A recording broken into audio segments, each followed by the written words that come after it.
Hello and welcome to the Cats and Books Club podcast. I'm Izzy. And I am Erin. And we are two cousins who read books. Most of them are Erin's picks of books. No, they aren't. We trade off. But yeah, we do trade off. We do trade off. We tried to focus on more indie authors, although Throne of Glass is one of probably many exceptions. Like, we try to have a mix, I guess. Erin wanted to read Throne of Glass, though, and honestly, I'm glad. So this is the seventh book, Tower of Dawn. Six. The sixth book of Tower the of Dawn. Throne of Glass series, called Tower of Dawn by Sarah J. Maas. It's been a long and convoluted saga. And Lord, what a book this was. Yes, so we're going to talk about, we also talk about our cats. Do you have a cat update? So real quick cat update. Yeah, seriously, let's do the cat update first. So in my household, you guys know I have two cats, Pippin and Aquila, and they are sisters. Aquila has gotten a little bit more aggressive towards Pippin. I don't know what her deal is. It's bullying in the home. Basically bullying. Like yesterday, we were watching TV in the living room, and Pippin is just chilling in the living room. She's laying down watching TV with us, and Aquila goes over and, like, smacked her. And I'm like, Pippin wasn't doing anything. Literally was doing nothing. Like, leave her alone. And now I've noticed every time, like, when Pippin is, like, standing or whatever, and she's just, like, doing her thing, anytime Aquila goes near her, she, like, shrinks away. Oh, like, no. Like, maybe they need some of those kitty hormones. Yes, like, seriously. Like, Aquila, I don't know what her deal is. Everybody in the club's stressed out, like. And she's always kind of been this way, but it's been, like, it's getting manageable. Worse. But it's, like, getting worse, and I'm like, why are you being rude? Ungrateful child. Ungrateful child. So that's what's going on in my household. That's unfortunate. I wish you the best of luck with that situation. Protection for Pippin. My cats are okay. Cleo's just sort of generally evil as usual. She has a lot of "I'm so cute, love me," and then my friend tried to pet her, and then she's like, "Meh." So she's still doing that. So she still got it. She's napping on the bed, not couch. It's just her favorite spot, so she's happy here. Jemmy is walking on all my shit constantly. Are we ready to dive in? Yep. Anyway, back to Tower of Dawn. First, let's introduce the story. Who's in it? I have something I want to bring up before it has to do with the book. But all right. Before we, like, dive in. Okay. So I understand, and, like, all these people across Facebook, TikTok, Instagram, blah, blah, blah, blah, blah. In the literary circles, everyone is always talking about how you should do a tandem read, which means you read Empire of Storms and Tower of Dawn together. And there's, like, even, like, a list of, like, read this chapter of this book, and then you read this chapter of this book. Okay, look, guys.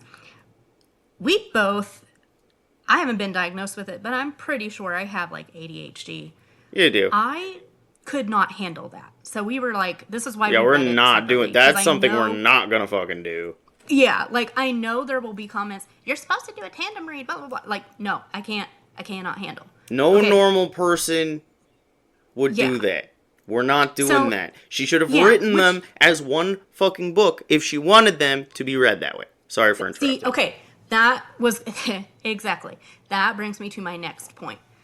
I don't understand why she didn't just taken the two books, combined them into one book, and broken that up in half. Yeah, literally just, like, because she bounces back and forth anyway.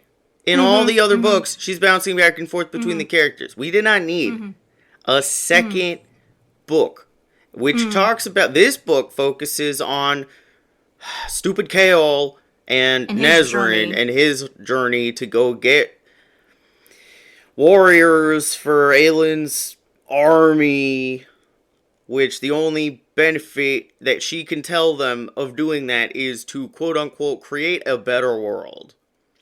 Which, I'm sorry. Yeah, If that's and all you've got to offer me, I'm good.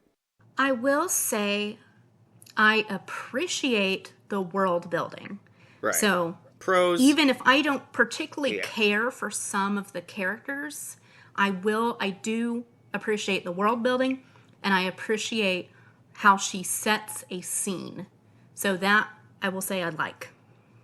I mean, you can't say there's not action. No, no. Like, that stuff happens, just not in this book. Okay, so basically, we start out and we've got Chaol and Nesryn going to a different kingdom to gather allies. Okay, but what kingdom is it? I don't know either. We don't know. We don't care. Okay, we're terrible. Anyway, basically what you need to know is that when they get there, it becomes a little awkward because the king had 6 children and now he only has 5. And what they figure out is that one child died by suicide. Chaol is, first off, Chaol and Nesryn were really never like a strong relationship. They were never really a romantically thing. They were okay. so poorly written. Like, they were so Yes. cold and not emotional with the, like, they were barely Yes. anything. Like, it was so flimsy from the Yes. beginning. Yes. And what I hate about this is that from the beginning of this book, Chaol is kind of being weirdly possessive about Nesryn. Okay, let's and remind people who Chaol is and who Nesryn is.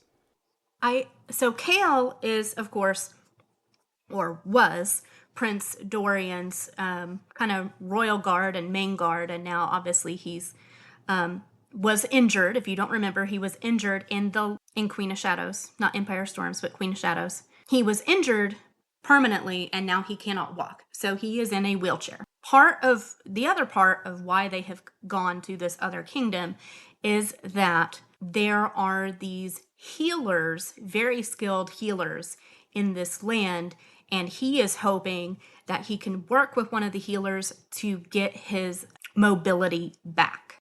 Yeah, so they're trying to undisable him, which in itself has a lot of ableist issues there. Yes, but and I did not. Whatever.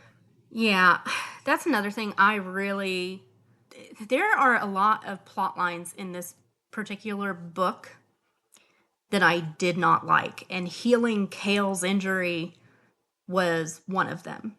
Well, definitely because specifically that he's like, I don't want to live if, there was all this, like, he couldn't imagine wanting to live any longer with this disability. Oh, it's so bad, and oh, I wish I wasn't disabled, and oh, and it's like, man, like, having something happen to you doesn't immediately make you, like, suddenly be like, well, not worth living. Yes. I'm in a wheelchair. Time to go. I don't need to be here. Just kill me. Yeah, I was not fond of that at all. The other thing, kind of circling back to Nesryn and Chaol, so both of them go on their own sort of personal journeys. They split, like, pretty early. Yes. And so Irene is the healer that starts to work with Chaol and on his injury. With Irene... And how did they get her to agree to heal him, though? Because that was a whole thing in the book.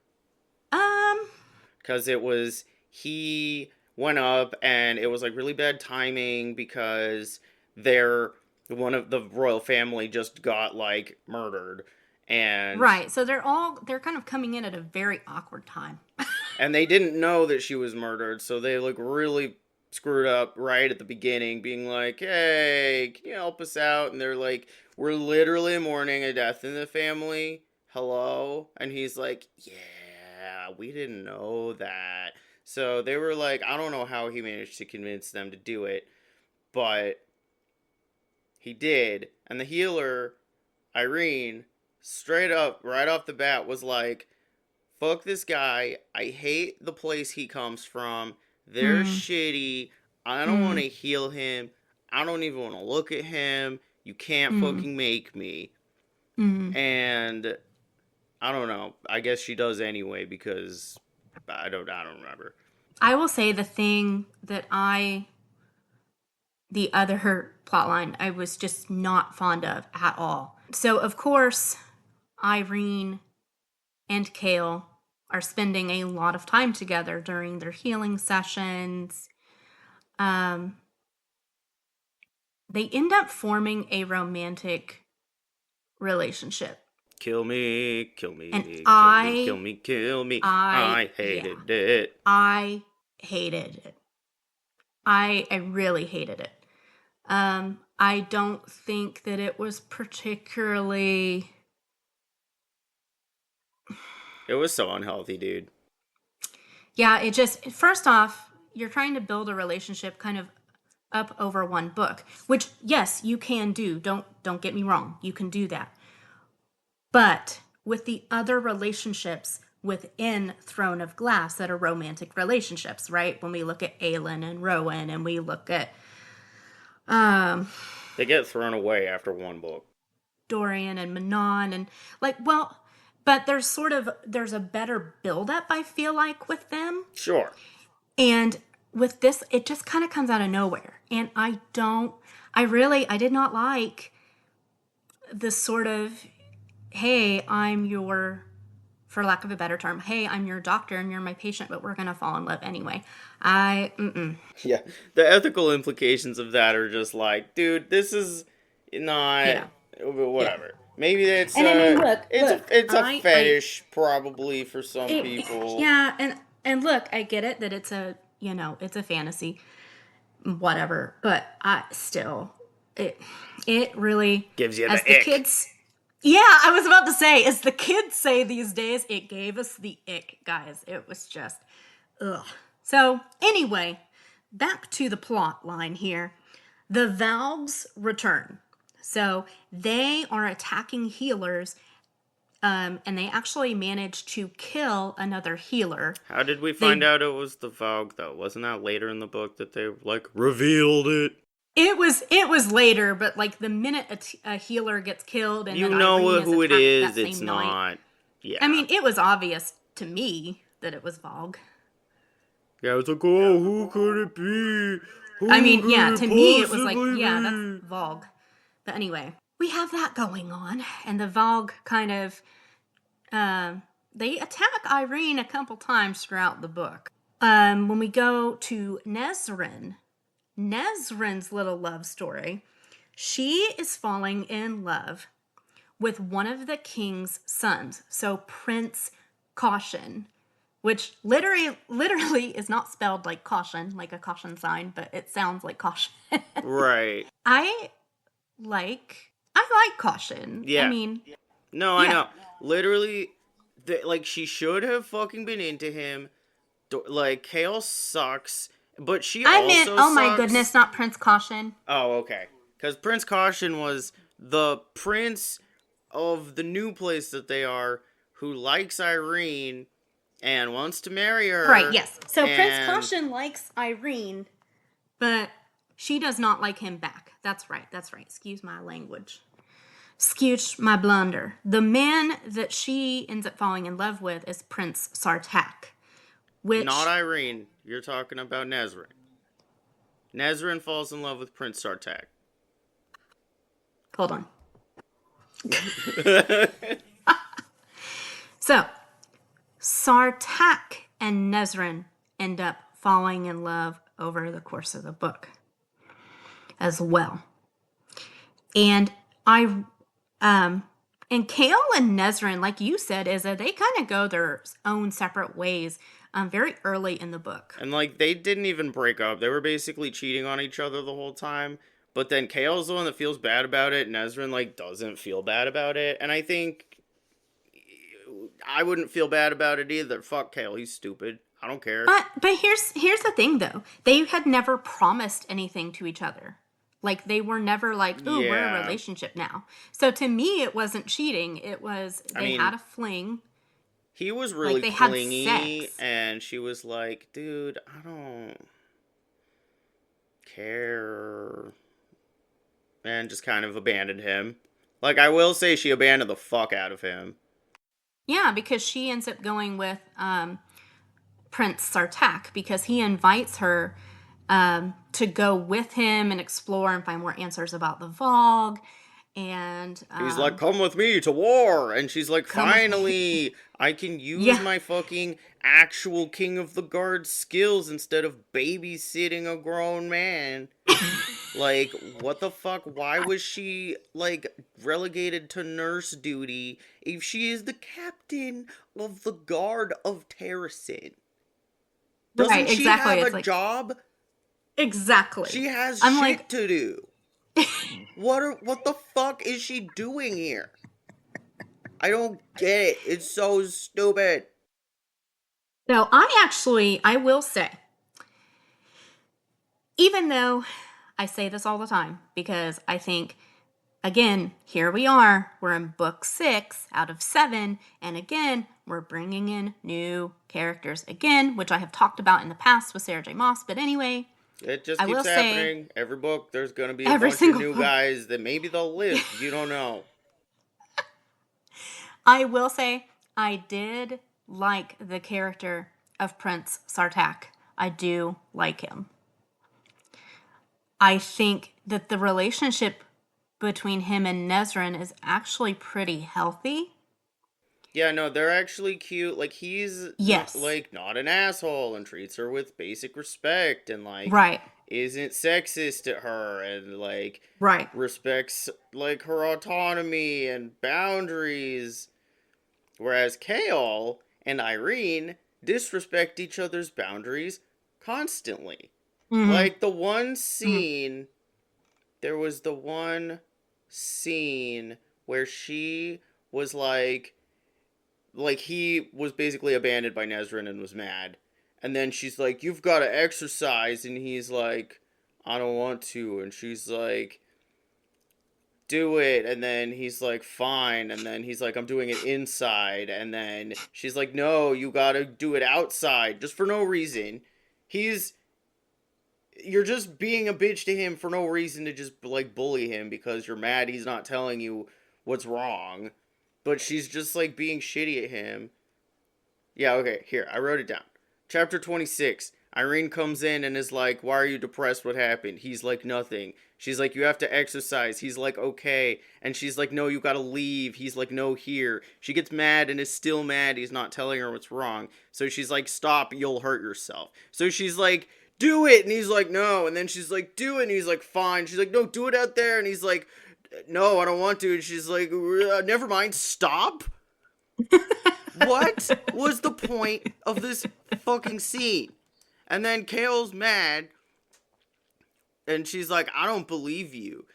She says, "You think I don't know what you're doing? This was your Mm. sanctuary when things got hard. You'd lose yourself in the training, and now you can't." And then she goes, "How does that make you feel?" Sorry. And then he doesn't say anything because that's a really inappropriate fucking thing to ask somebody. Yeah, it just. Or to assume Ugh. about the like everything about this is so fucked. And then Mm-hmm. she repeats it, "How does it feel, Lord Westfall?" And he's like, "You know how it feels, Irene." And then he keeps wanting it to be done, and she keeps pushing shit. He's like, "I need to go to bed." And she says, "Resting doesn't seem like your style." He says, "Get out." And she says, "I don't answer to you." And then she goes, "I Sorry. should kick that finger," when he's like pointing at the door. Yeah. He says, "These are my boundaries," over and over and over and over and fucking over. And she ignores them and then gets mad. It just, This is a again, healer? the whole. Excuse me. Mm-hmm. Yeah, the whole relationship between them I really, again, I didn't like it. Every relationship in this book I hate. Every single fucking one. You know, the thing is, though, except for the prince and Nesryn. And they're minor characters, so thanks for nothing. But the thing is, what I loved was, like, when I was reading the scenes, or actually listening to them, because I actually did an audiobook listening for this particular book. Because it took Erin forever, because she hated it. When Erin hates a book, that's a big deal. Okay, look. I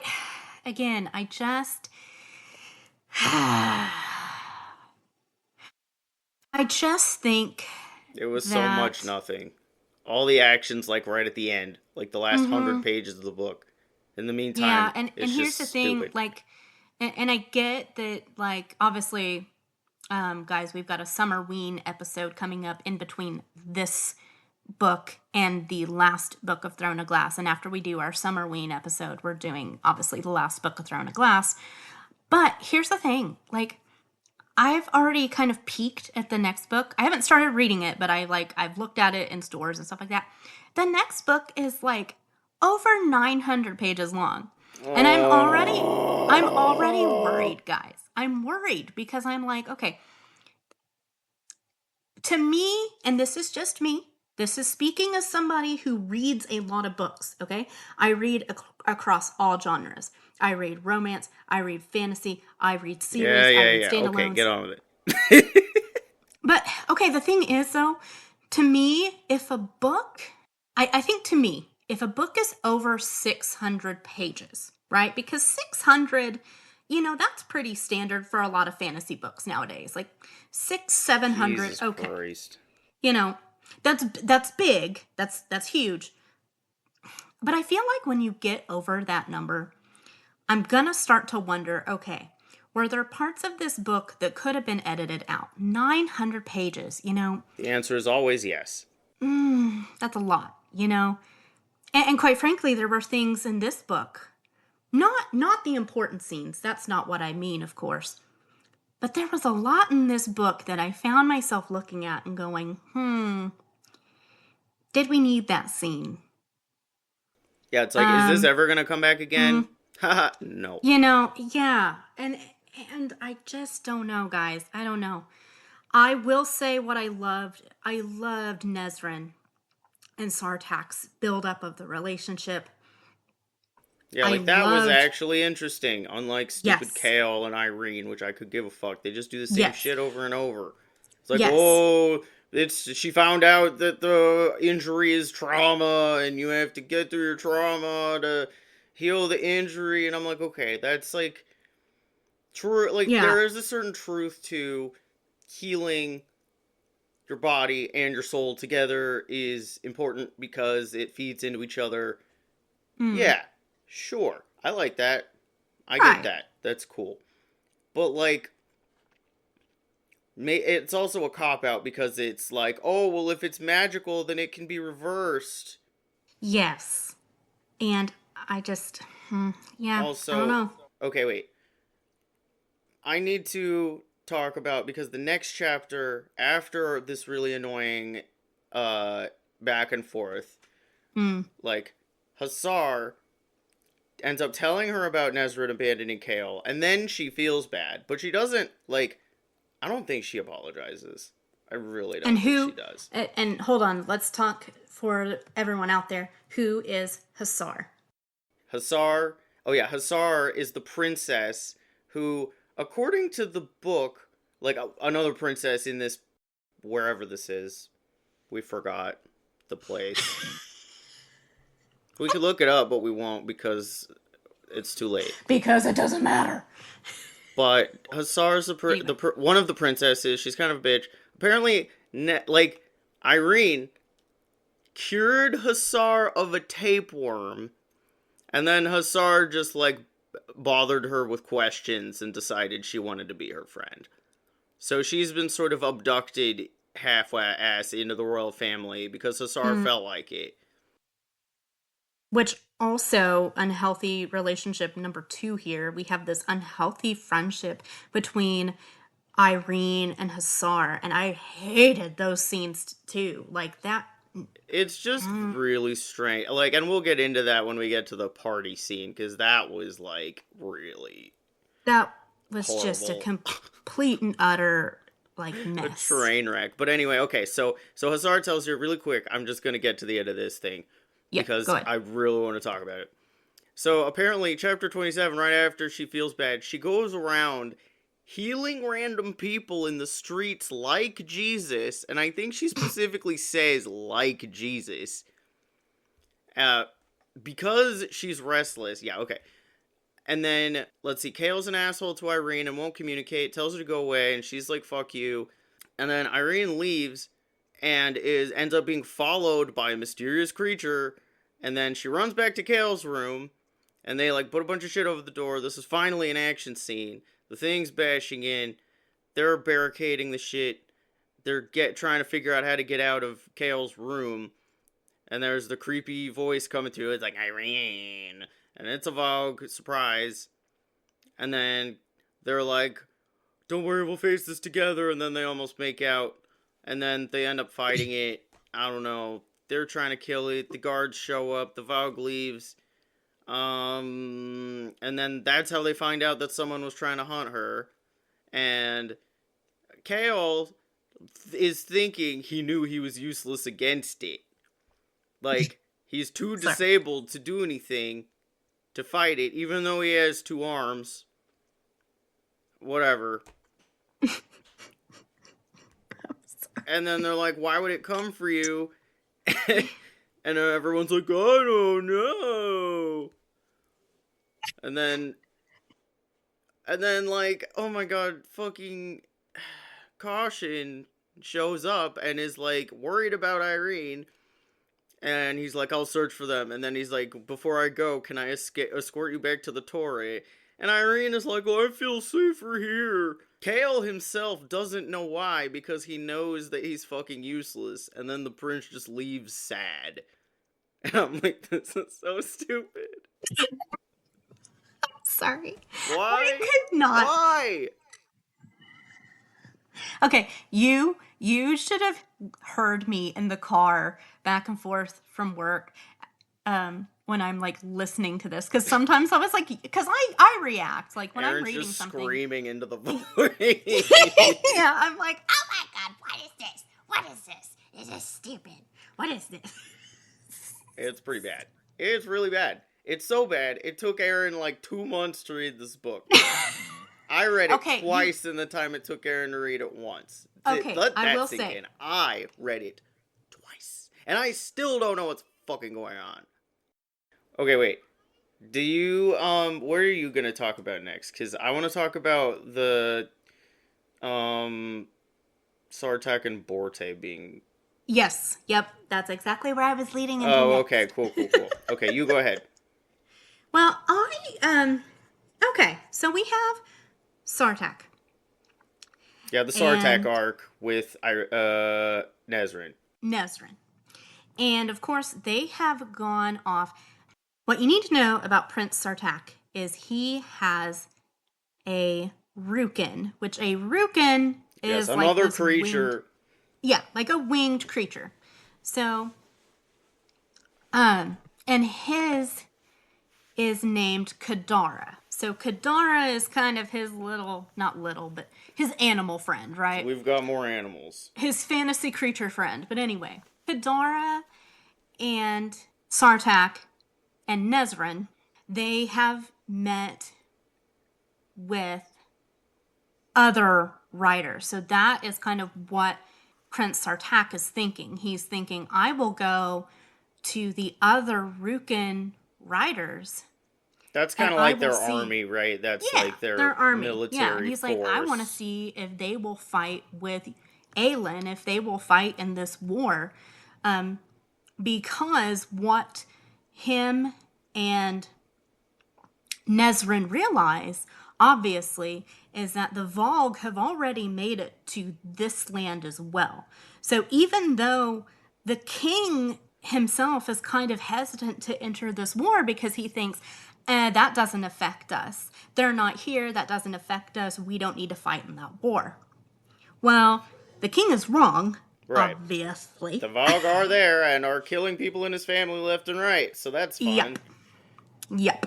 Oh, can I say, when they yes. get there, it was a cool fire amphitheater that I thought was, like, some neat world building.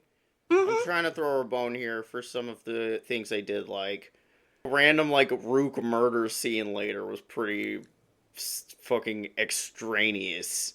There's a weird, like, spider scene, and the spider attacks Nesryn and Prince Artak, and of course, also fights Kadara. But there's, like, this baby Rookin that's also trapped within this huge spider web, and it's all creepy and ick. And they kill the baby. The baby Rookin gets killed by the creepy spiders, and it's like, why did we need that? We did not need that. Yeah, it's like, and to make them more evil, they're gonna murder babies! What's with the fucking baby side? Like, I don't understand. Well, I guess technically that's infanticide. But anyway, it's so much, and it's just trying to, like, squeeze emotions, just, like, beat them out of the reader. I'm angry. It's just kind of, yeah. It was kind of weird. Wait. Should we talk about, because, like, does the Hussar getting thrown in the river happen before or after the spiders?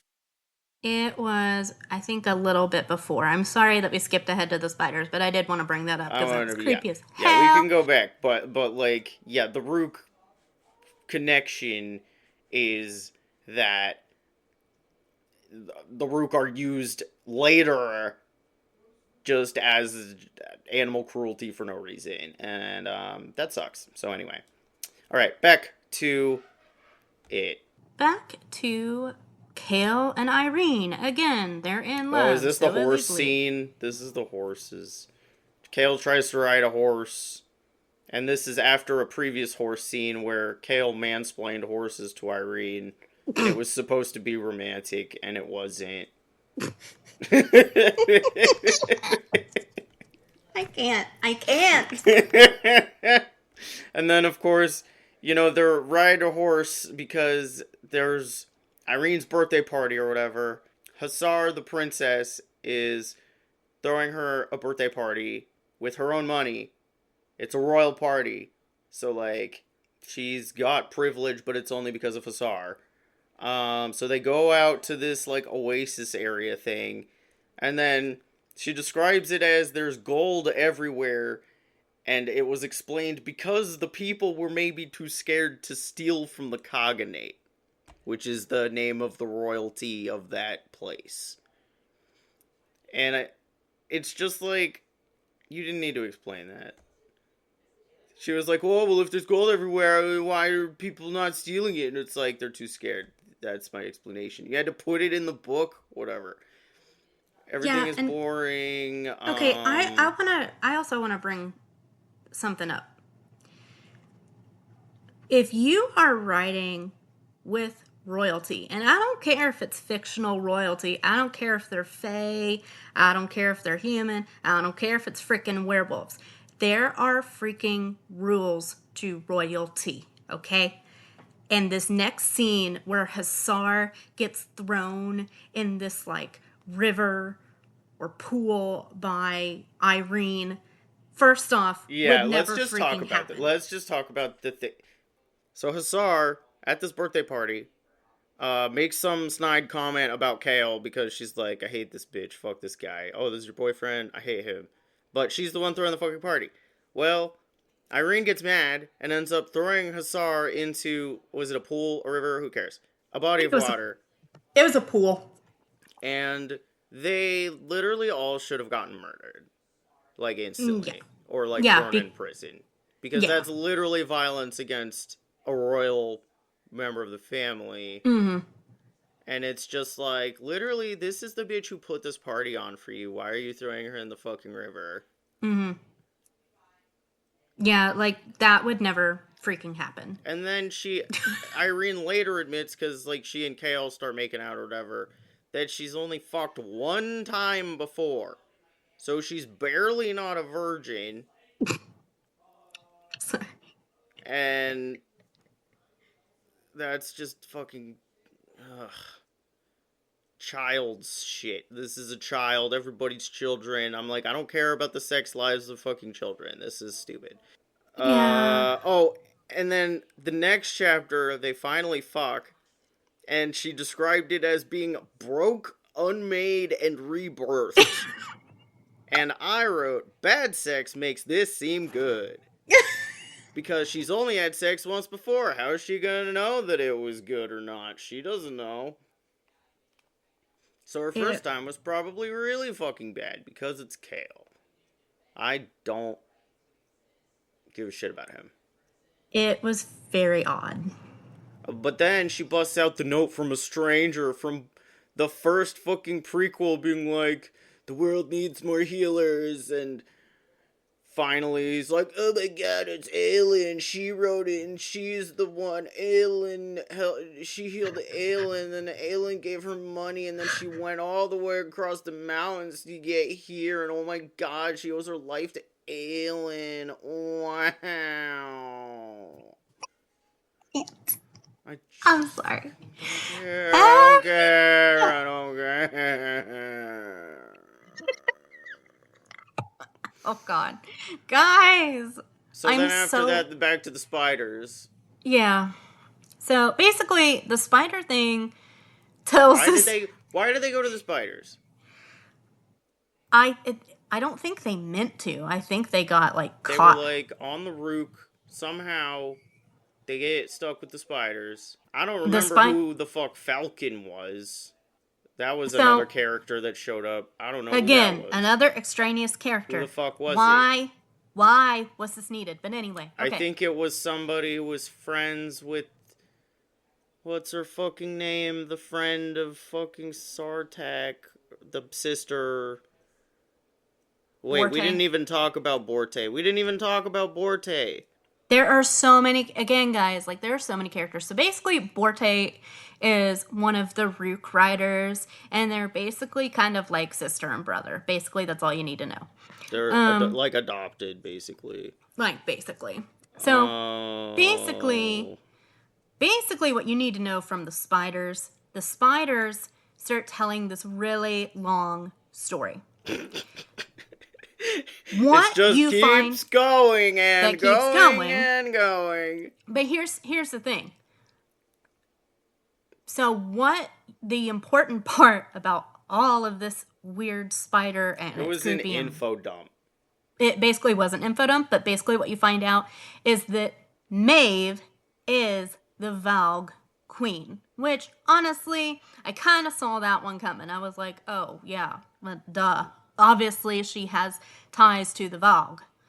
But anyway, surprise, surprise. Yeah, her backstory is she only wanted to fuck one of the Valg. It was Orcus, and he was the king, and so Maeve's the Valg queen, and then she learned about the door-ripping dimensions, and then the spiders went with Maeve to guard the gate, and she left her old life and ran away, and then Orcus was like, my wife left, so he's, trying to come get her, and trying to control with the fucking keys or some shit. I don't care. It was annoying and probably not important.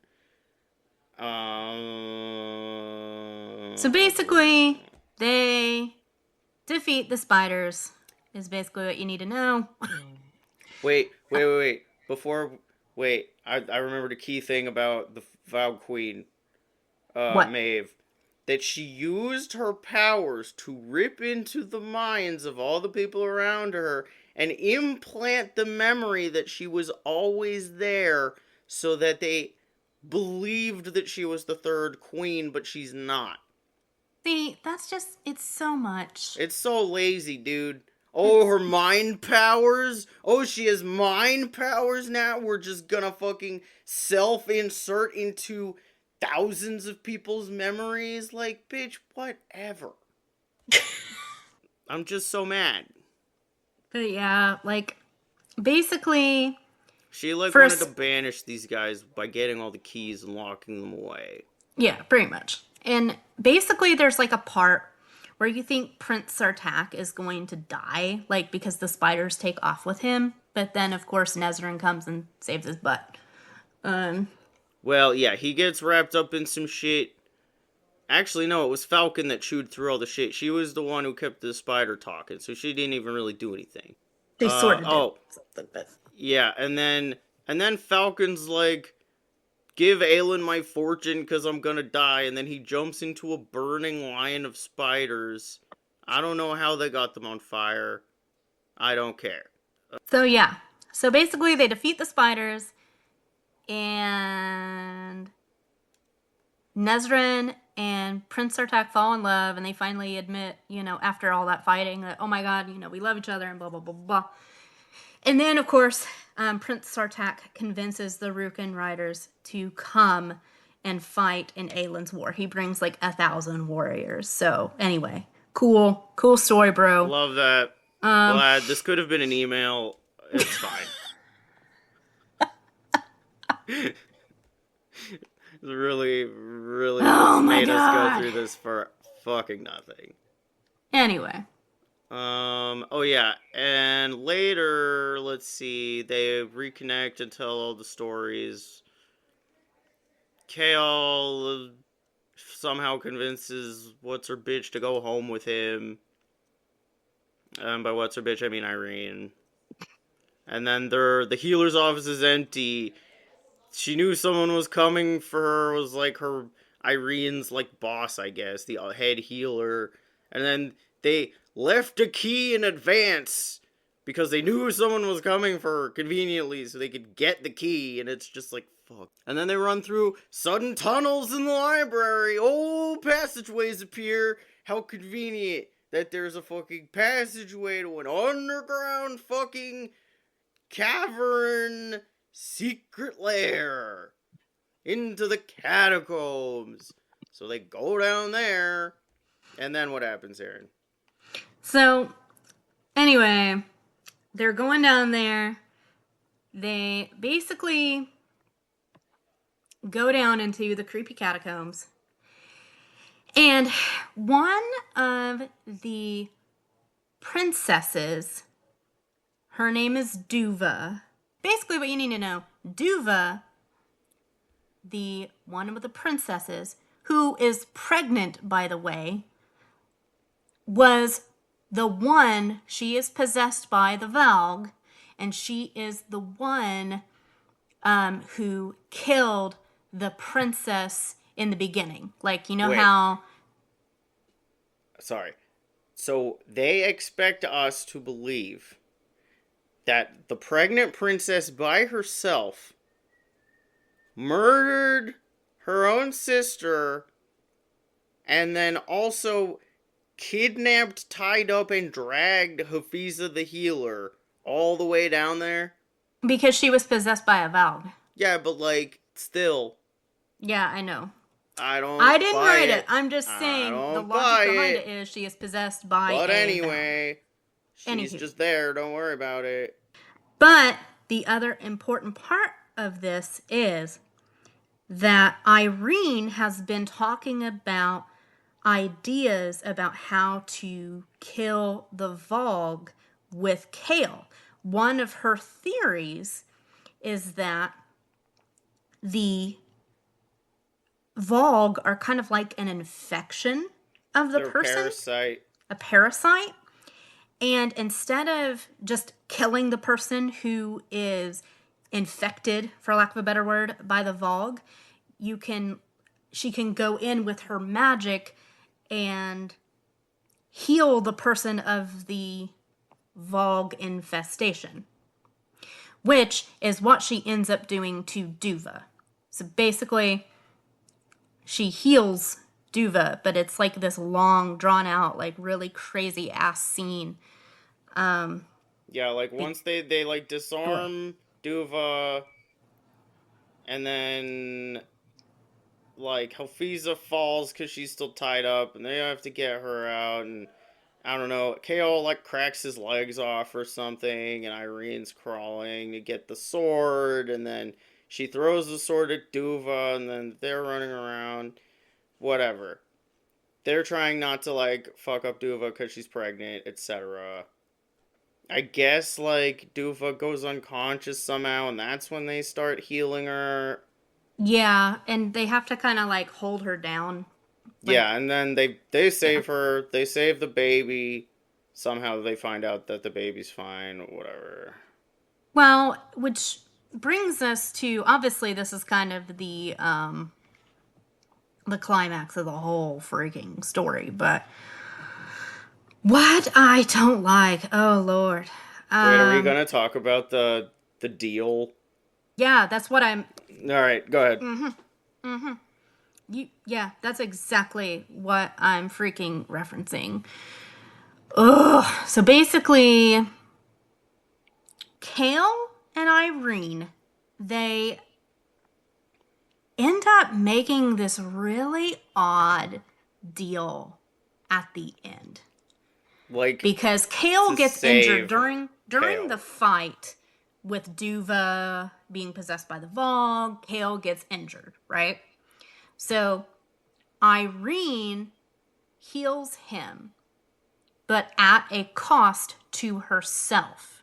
And she makes that promise. She makes that deal. So when she is trying to heal him, the other healers say, hey, like, he's too far gone. Like, we can't save him. You need to let him die, basically.